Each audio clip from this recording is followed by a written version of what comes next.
Mesdames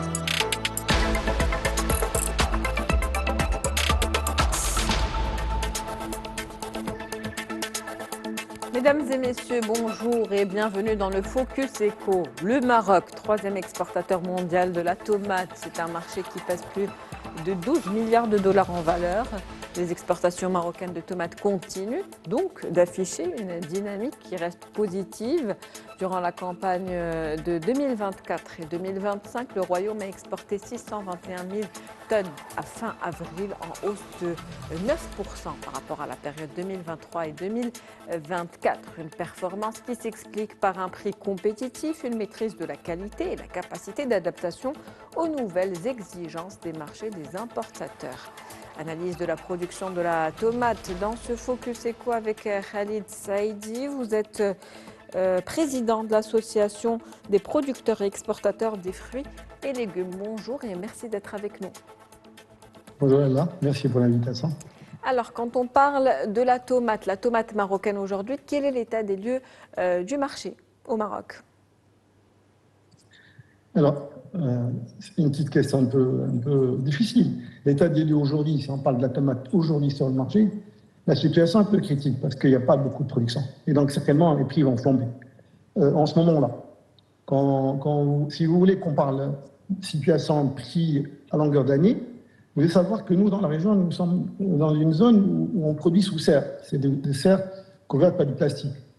Et donc, c'est ce qu'on appelle la production primeur, des cultures primeurs. C'est-à-dire qu'on commence, nous, dans cette région d'Agadir, au mois d'octobre, et on termine vers le mois d'avril, mai. Et c'est d'autres régions du pays qui prennent la relève et qui font soit de la tomate sous serre, soit de la tomate plein champ. Donc, ce qu'on doit savoir, c'est que quand on calcule nos moyennes, à longueur d'année, le coût de vente au niveau national, marché national, est de loin inférieur au coût de revient. Mais bien évidemment, comme on fait de l'exportation, ben c'est l'exportation qui compense un petit peu la perte au niveau local. Maintenant, si vous voulez une analyse un peu plus approfondie par rapport à cette histoire des prix au niveau du marché, dites-moi OK et je vous explique un peu la situation. Justement, vous parlez d'une production en baisse, mais un prix en hausse. Vous parlez également d'un prix de vente qui reste, selon vous, en tout cas, inférieur au coût de revient si on parle de la moyenne annuelle. Alors, expliquez-nous un petit peu cette ventilation des prix, comment ces prix sont fixés. Quand on parle de la production de tomates au kilo, qu'est-ce que ça implique en termes de semences, d'intrants, de main-d'œuvre, de transport, d'utilisation d'eau? Comme ça, on a une idée générale. Très bien, alors on commencera par le commencement. Vous savez que dans la région, la plupart des agriculteurs louent des terrains qui appartiennent à des propriétaires qui les louent. Alors, les terrains, au début, quand on avait commencé un petit peu, ça fait une trentaine d'années, quand on avait commencé dans la région, les terrains ils coûtaient du 5 000 dirhams l'hectare annuellement. Aujourd'hui, pour vous donner un ordre de grandeur, nous sommes à 30 000 dirhams l'hectare annuellement de prix de location. Et bien évidemment, quand vous prenez un terrain, vous devez creuser un puits, vous devez mettre en place des infrastructures, vous investissez dans le montage des serres et tout ce qui suit, pompes, stations de filtration, stations d'injection d'engrais, stations de traitement, tout ça, ce sont des investissements. Alors le coût global de ces investissements, il avoisine le 1 million de dirhams l'hectare. Et donc, quand vous investissez et vous voulez commencer à produire, eh bien vous commencez par le commencement. C'est des serres. Bien sûr, ils sont couvertes, vous avez besoin de plastique. Bien sûr, il faut tout protéger. Donc, on met des fils au niveau des ouvertures ou des ouvrants faîtières ou les ouvrants latéraux. On met du filet anti-trips pour éviter à ce que les insectes ne rentrent. Et bien évidemment, on met des paillages au niveau du sol. Et on commence par un traitement de sol, l'achat des semences, donner les semences à la pépinière pour qu'on les greffe sur des porte-greffes qui sont solides, résistent à un certain nombre de maladies, qui donnent de la vigueur. Et on commence le traitement, on commence la production. Alors, les productions, elles dépendent de plusieurs facteurs, et surtout de la température. Si vous avez une température un peu élevée, vous allez avoir une production plus importante. Si la température baisse, eh bien, la plante ne produit pas assez pendant ces périodes-là. Ça peut aller de 300 kg à 2 tonnes par hectare par jour. Vous voyez un peu cette différence du tonnage produit. Et donc, quand il fait chaud, nous avons une offre qui dépasse la demande et des prix qui sont cassés.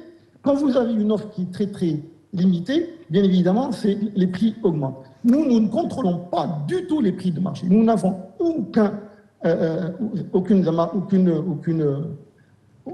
aucune main sur la décision des prix de vente. Mais donc, tout dépend de l'offre et de la demande.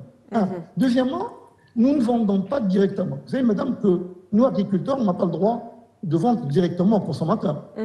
Ça, c'est la loi qu'il va falloir absolument revoir et penser à ce que nous puissions aller directement chez le consommateur dans une politique gagnant-gagnant. Aujourd'hui, nous apportons nos produits sur le marché de Gros Dinsgan, c'est le plus grand marché de distribution nationale.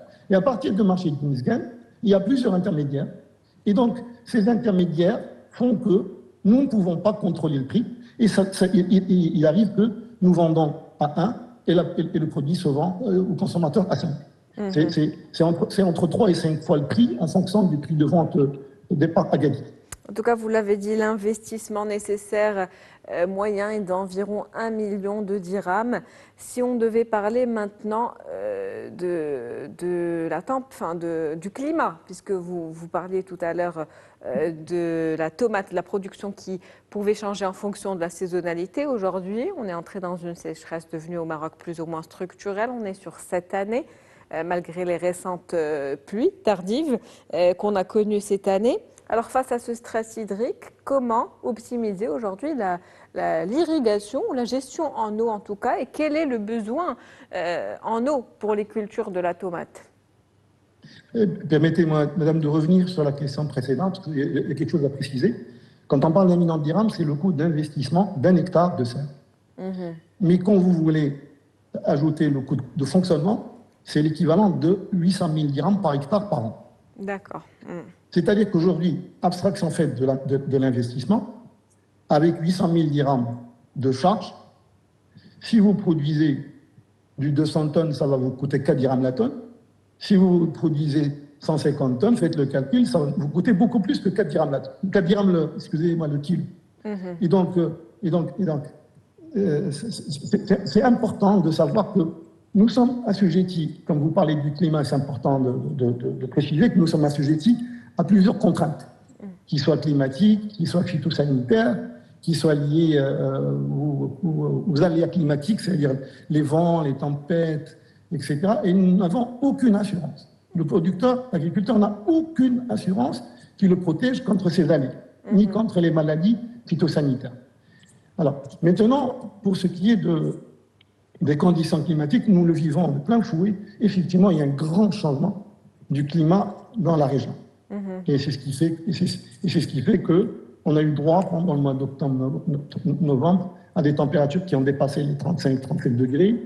Et les plantes sont un petit peu chamboulées, sont perdues. On a eu droit, il y a 2 ans, à des températures qui ont dépassé les 51 degrés à Agadir.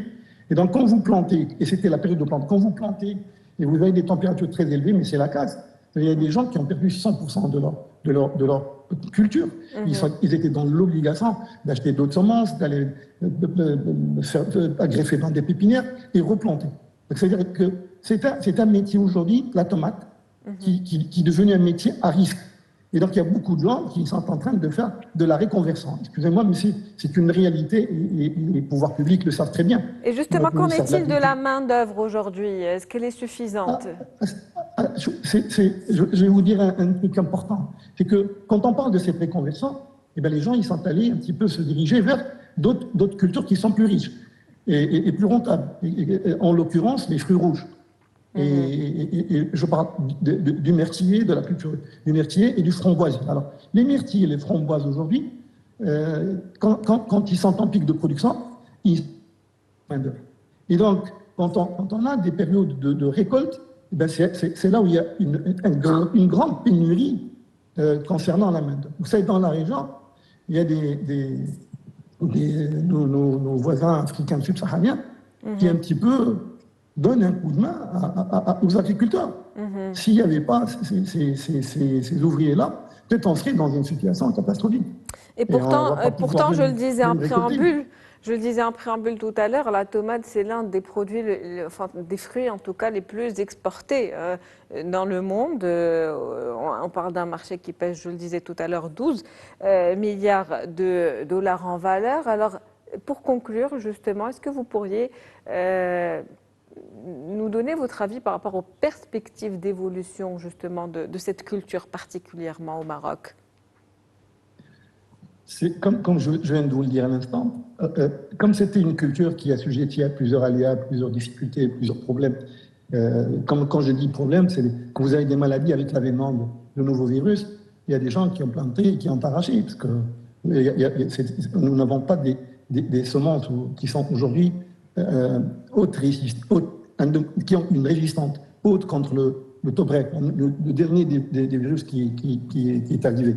Et donc, quand vous plantez et vous êtes obligé d'arracher, c'est une casse, vous cherchez à éviter ces tomates et produire autre chose. D'ailleurs, c'est important de le dire, comme nous sommes en étroite collaboration avec le ministère de tutelle, le ministère de l'Agriculture, donc le ministère a jugé il y a déjà 2 ans de donner une subvention particulière pour les producteurs de tomates. Et donc c'était 70 milliards par hectare, qui est un peu moins de 10% du coût de production. Mais c'était quand même une petite soupape pour justement que les gens soient encouragés et continuent à faire de la tomate. 70 milliards pour les producteurs de tomates sociales, 40 milliards par hectare pour les producteurs de tomates en plein champ. Donc, c'est-à-dire que nos pouvoirs publics sont conscients de l'enjeu de cette culture et des risques des producteurs. Et par conséquent, ils font tout pour qu'on puisse maintenir cette production, parce que nous approvisionnons les marchés. Et c'est notre grand souci. Alors si nous exportons, oui, nous exportons des quantités importantes, mais je crois qu'il y a plus de 50% de notre production qui est dirigée vers les marchés nationaux.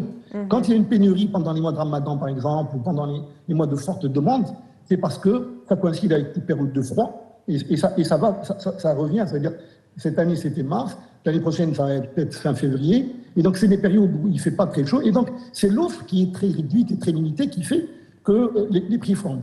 Mais je reste persuadé que si on fait un effort, ces prix-là ne doivent pas être multipliés par 4 et par 5 entre le marché d'Innsgan et les étalages où achètent les consommateurs. Il va falloir qu'on intervienne pour absolument identifier tous les intervenants de cette chaîne de valeur. Vous savez, madame, que nous sommes tous dans une chaîne de valeur et c'est nous qui produisons, nous producteurs qui produisons la valeur. Mais malheureusement, nous producteurs, comme les consommateurs, nous sommes les maillons les plus faibles de cette chaîne de valeur. Une culture en tout cas aux enjeux importants.